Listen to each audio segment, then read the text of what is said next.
So human design helps you to understand how you make your decisions. And our life is made out of all the small little choices that we make. And so if we understand how we genuinely make a choice, then we can make those choices better. We kind of become embodied. And that is being mindful. It's understanding who I am in this being and how I move around, how I work, and how should I work, and how should I make those choices. Hey there, I'm Amanda Dake. Thanks for tuning in today. I am here with Rubina Chadha, and we are going to just jam out a little bit on some things that some people might call it a little woo-woo.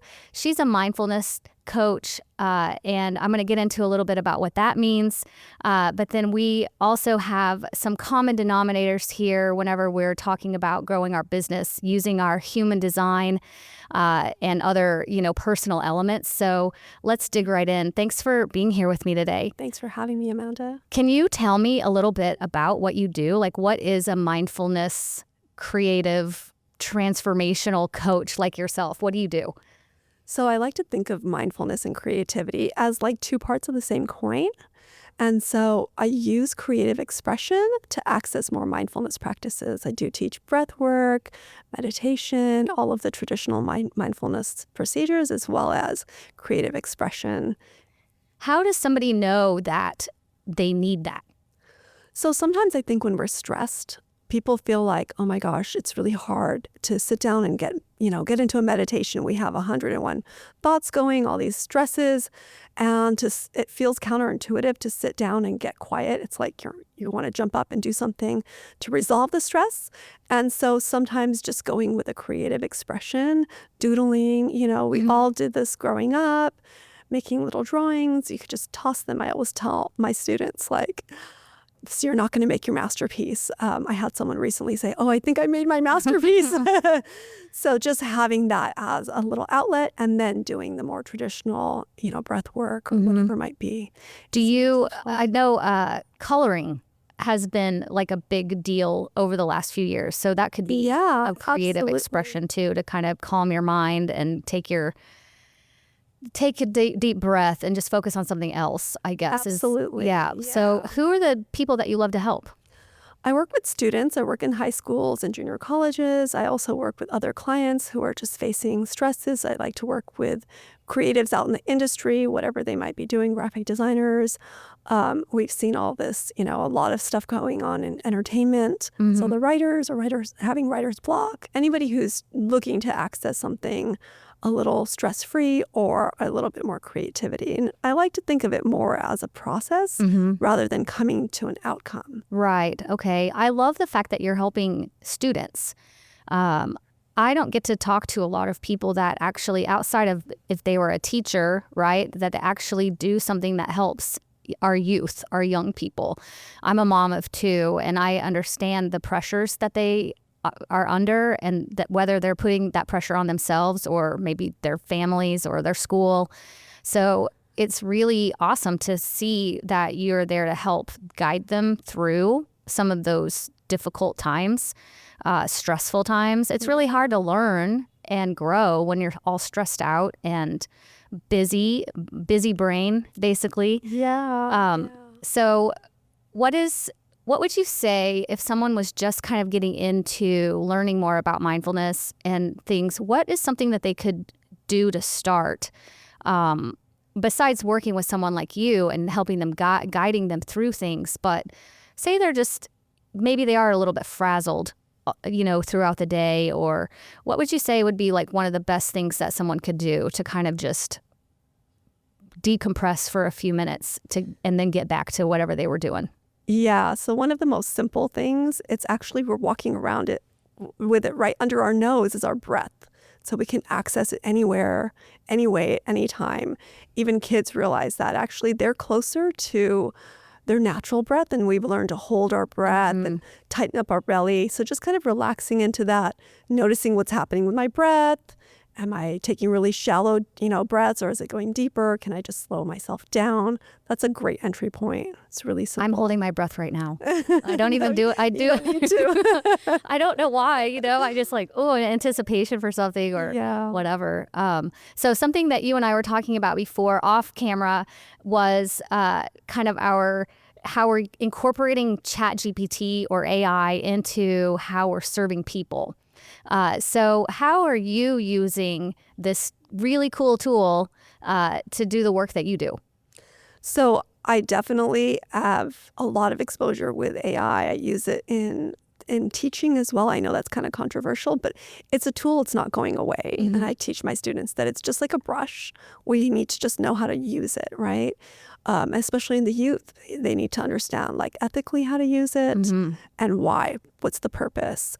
And so with AI, I personally love to input all of my own personal thinking and teachings into it, and then have it feed me back understanding of myself. So I use it in course preparation. I use it, we were speaking a little bit about human design, so just understanding energetics. For me, it's all of my work is about energetics. And so just letting a person understand themselves. So in life coaching, sometimes I've used human design and astrology for people to understand who they are and how they make choices and decisions. Yeah. How do you explain to someone what human design is if they've never heard of it and they're not really what I would say kind of new age or awake, you know what I'm saying? Yeah. So how would you describe what human design is for just the beginner, right? Right. So human design is your energetic signature. It's a map. We kind of, as parents, we look and why didn't our kids come out with a manual? Well, they did. Mm-hmm. So the most scientific thing is we're sitting on this planet and it's moving, it's revolving around all these other planets. They're definitely making an impact on us. We just don't understand what it is. So I like to think of that like human design is the footprint that the signature of the planets have left on us. And it's not like, I'm a Gemini and like everyone else born in that 1 out of 12 months, it's all the same. Mm-hmm. It's really called the science of differentiation. Everybody has very unique, different parts of them that we can see that, right, in their personalities when you're raising kids. You see it. I used it a lot in even parent coaching for them to understand who their kid is. So human design helps you to understand how you make your decisions. Mm-hmm. And our life is made out of all the small little choices that we make.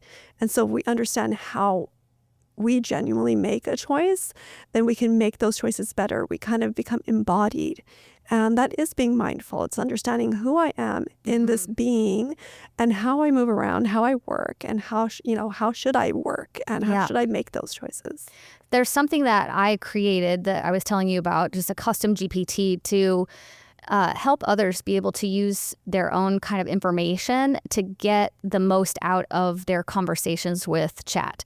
And I think it's really cool to do because whether it's for personal or business, when we're talking about business and about, say, acquisition of clients, how you go about doing that, different personality types or human design types, they will attract and sell based off of their kind of personality traits and their design.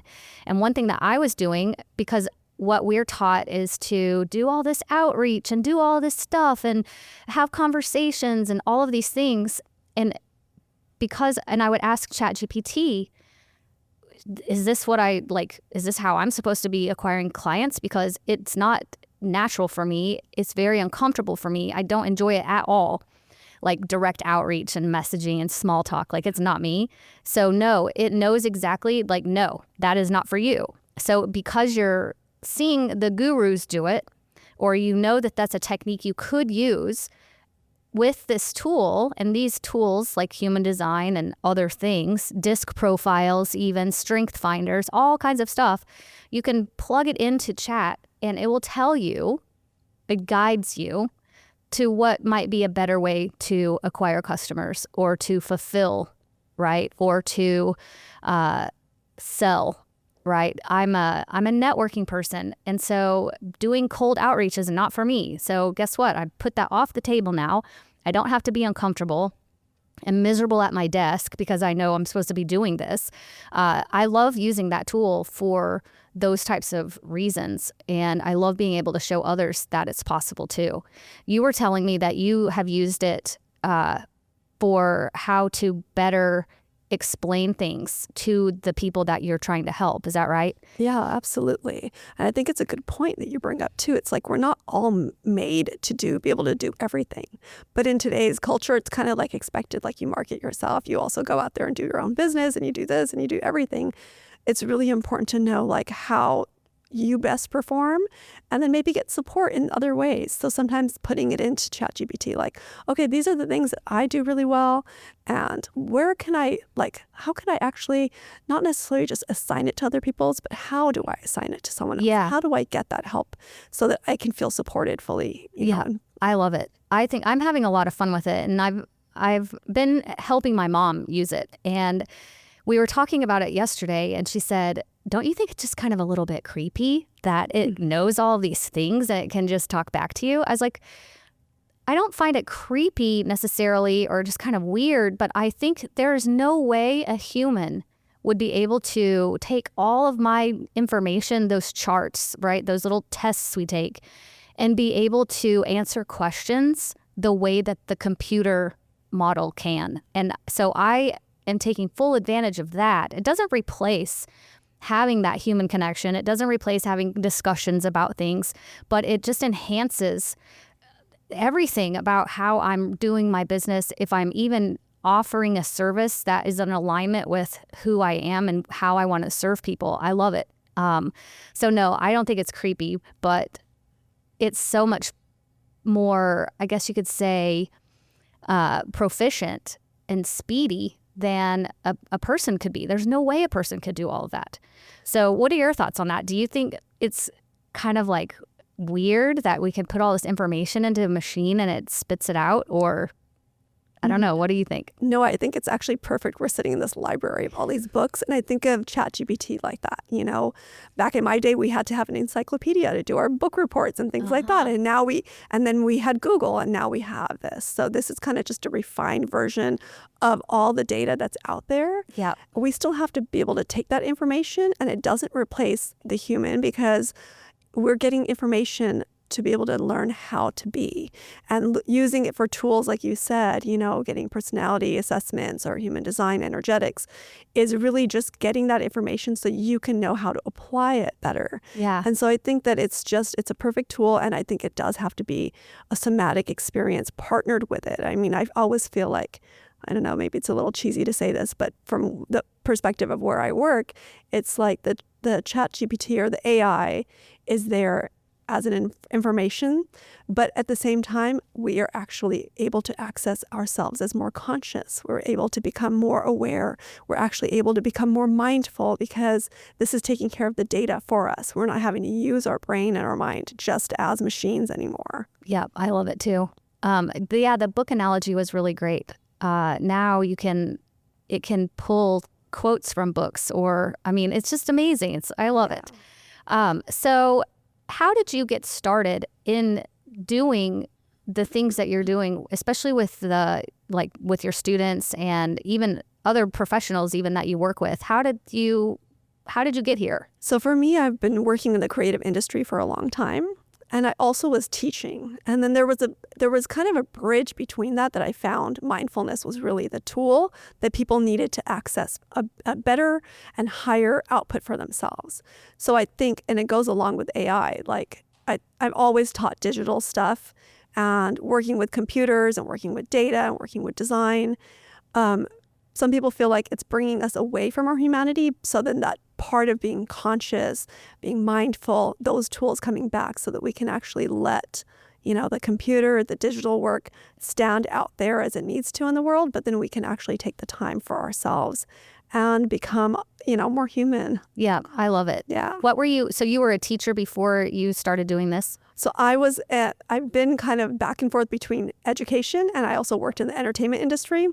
but I've always had mindfulness experiences in my life. So I grew up in kind of a Buddhist background of a household. So that was always like you tap into yourself. That's where, your higher knowing, your higher self. That's amazing. Yeah. I was a teacher at one time too. And I don't think you ever lose that. You just shift it to serve people in a different way. Yeah. Because I still teach, right?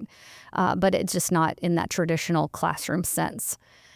So if people want to learn more about you and learn how they can work with you, where do they go?